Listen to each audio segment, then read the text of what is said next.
Now, the next step and the next tip is pretty obvious. When the editor is giving you an error or when the console is giving you an error, fix the errors before you continue.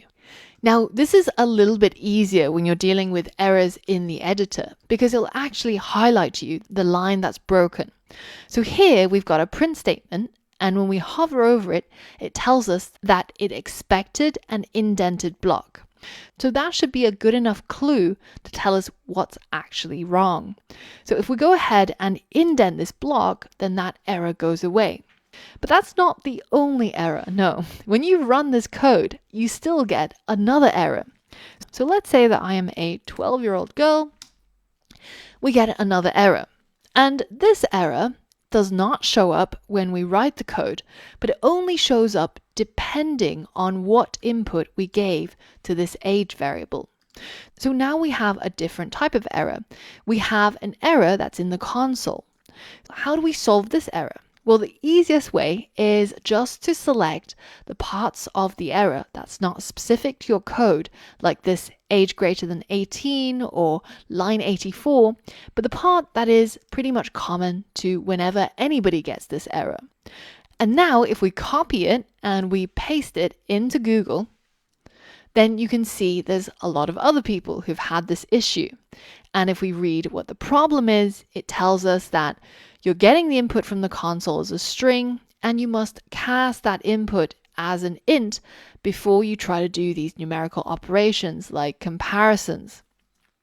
Back over here, that's exactly what we're trying to do on line 84, right here.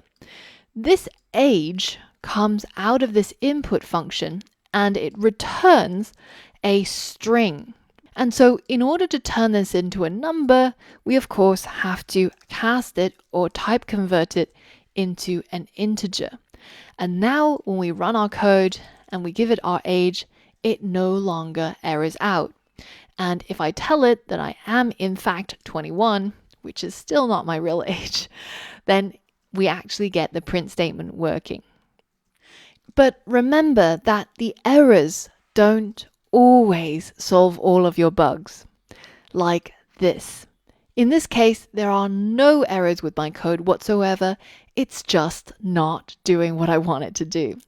And these are the most frustrating bugs to debug because nobody is helping you here.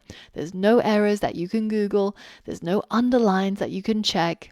You actually have to rely on your skills as a programmer to fix this. Now we, of course, know that this needs to be an F string in order to insert that variable into this position in the curly braces. But if you didn't, then this would be a lot harder to debug. Experience comes in really handy with debugging, and the more bugs that you solve, the better you get at it. So go onto the internet, try to help people on Stack Overflow. Go on to the Discord channel for the course, try to solve other people's bugs, and you will find yourself getting stronger and better day by day.